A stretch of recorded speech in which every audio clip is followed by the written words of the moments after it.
Good morning. কেমন আছেন সবাই? সকলকে স্বাগত জানিয়ে আমি সুরভি আবার একবার হাজির হয়ে গেলাম আপনাদের মাঝে। আজকে বুধবারের সকালবেলা একটা ব্লগের সাথে। এখন 12টা বাজছে, সকাল আর নেই, গুড আফটারনুন হয়ে গেছে। একটা ব্লগ শুরু করছি, আজকের একটা ভীষণ স্পেশাল ব্লগ আমার কাছের মানুষদেরকে নিয়ে।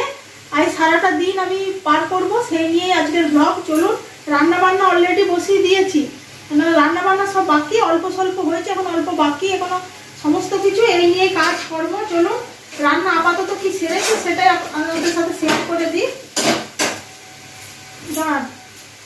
মানে একদিকে চারিদিকে ছড়িয়ে ছিটিয়ে নিয়ে বসে পড়েছি, দেখতে পেয়েছেন? এর নিচে অবস্থা দেখুন, একদিকে সবজি কাটছি, একবার করে কাটছি, একবার করে উঠছি, একদিকে রান্না বসাচ্ছি, মানে এই নিয়ে চলছে। ছেলে এই মাত্র বাজার করে নিয়ে আসলো, সকালে ব্রেকফাস্ট অলরেডি কমপ্লিট হয়ে গেছে। মেনুতে কি আছে সেটাই আজকে মানে এখনো কি আছে ডিসিশন নিতে পারিনি। আপনারাই কমেন্ট করে জানান দিয়ে কি রান্না করা যায়। আমি যেগুলো ডিসিশন নিয়েছি, চলুন সেগুলো কিছু কিছু রান্না অলরেডি বসিয়ে দিয়েছি। এই যে ফুলকপি আলু তরকারি, মুসুরির ডাল পেঁয়াজ ফোড়ন দিয়ে, আর এই যে মাটন ম্যারিনেট করে রেখেছি। এখানে কড়াইয়ে আলু পোস্ত হচ্ছে, আর এদিকে শাক ভাজা হচ্ছে। এখনো মাছ আছে, 3 রকমের মাছ আছে, সেগুলো ধোয়াধুয়ি করবো, টমেটোর চাটনি করবো। এখন কখন আরো কি কি দেখি কি করা যায় নিয়ে এই নিয়ে এখন শুরু করেছি সকালটা। চলুন আমি আগে রান্না বান্নাগুলো সেরে নিই, তারপর আবার পরে দেখা হচ্ছে। এখন আমার রান্নাটা কমপ্লিট হয়ে যাবে।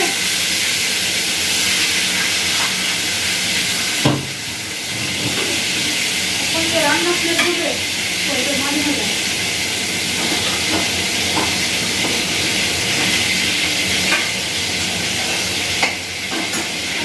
দিয়ে রাখি,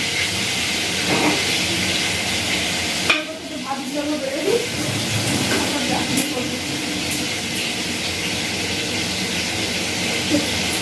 আমরা খাওয়ার করে নেবো।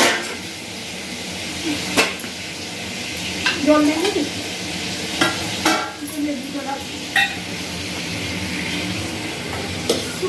বন্ধ করে দাও। শুভ দুপুর বন্ধুরা, চলে আসলাম দুপুরে খাওয়া দাওয়া রেডি করতে।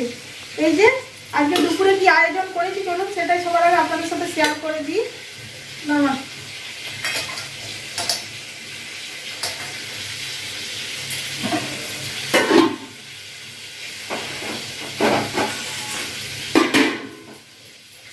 হাত দিয়ে দিচ্ছি, আপনারা আবার কিছু মনে করবেন না। কোথায় দিই এখানে দেবো, ওটা বাড়ি হয়ে যায়, এখান থেকে দিতে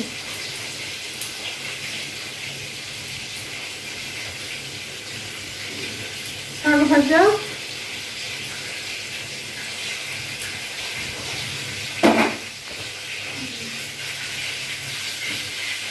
বেগুন ভাজা,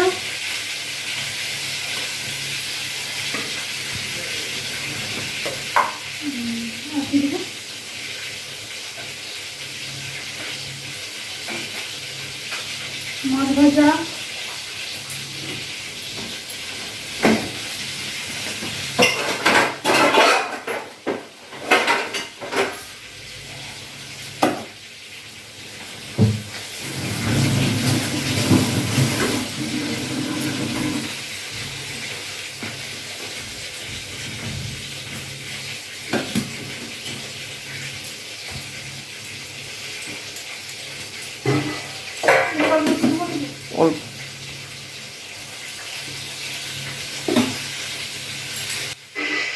আজকে বাপের বাড়ি থেকে প্রায় 8-10 জন মতো নিজের পরিবারের মানুষজন আসছে। সেই খুশিতে সকাল থেকে রান্না বান্না শুরু করে দিয়েছি জানেন। একসঙ্গে বাপের বাড়ির এতগুলো মানুষকে কাছে পাবো মানে বুঝতে পারছেন একটা মেয়ের কাছে দূরে থেকে কতটা আনন্দের ব্যাপার। আজ 2 কাকু আসবে আমার কাছে, ছোট কাকুর ফুল ফ্যামিলি, বড় কাকুর ফ্যামিলি, মোটামুটি এই করে বাড়ির মানুষগুলো সবাই মিলে আজ একসাথে খাওয়া দাওয়া আনন্দ করব। এখন দিনের বেলায় সকালে এসছে বড় কাকু, ছোট কাকু আসেনি, ছোট কাকু রাত্রে আসবে, কারণ ছোট কাকুরা সবাই আর বাকিরা সবাই গেছে কামাখ্যা মন্দিরে পুজো দিতে। সেই কারণে ওদের আসতে রাত হবে, আর কামাখ্যা মন্দিরে পুজো দেওয়া মানে অনেকটা টাইম চলে যায়, ওই জন্য বড় কাকু যায়নি। আর ওই জন্য বড়ো কাকু দিনের বেলায় আমার বাড়ি চলে এসছে, তাই বড় কাকুর খাবারটাই রেডি করছি। কাকু আবার সুগারের পেশেন্ট, সব কিছু খায় না, তাই বলল তা যেগুলো খেতে ভালোবাসে তারই পছন্দ মতো মেনু সেগুলো বলল কাকু এগুলো রান্না কর। সেগুলোই রান্না করে দিলাম আর কি। আর বাকি রান্না বান্না তো অলরেডি বসিয়ে দিয়েছি। আর কাকু কাঁসার থালা ছাড়া খায় না, ওই জন্য কাঁসার থালাতেই দিলাম। আমরা নর্মালি বাড়িতে মা ছেলে থাকি, দুটো মানুষের জন্য কড়াই নিয়ে আমার ছেলে বলছে, মা এই কড়াইটা দেখে, যেটা রান্না করছো দেখে মনে হচ্ছে আমাদের পিকনিক হচ্ছে আজকে। লাইটটা জ্বালাস না নাকি? লাইটটা। বন্ধুরা দেখুন, 3:30 4টে বেজে গেছে। সেই তখন থেকে রান্নাঘরে ঢুকেছি। আজকে আমার আয়োজন বুঝতে পারছেন? এই যে এখন মটন কষা হচ্ছে। কড়াই ছোট করেছিল, ওই দেখুন ওই কড়াইটা নিয়েছিলাম, ওটা ছোট করেছিল দেখে আবার এই যে কড়াই বার করলাম একটা বড়, সেটা দিয়ে এখন খুন্তি টাকা গেছে ছোট সাইজে, জানেন? এখন ঢাকা দিয়ে দিয়ে কষা হোক। এই যে এত বড় কড়াই আপনার, এই যে ঢাকা সিমে সিমে কষা হোক।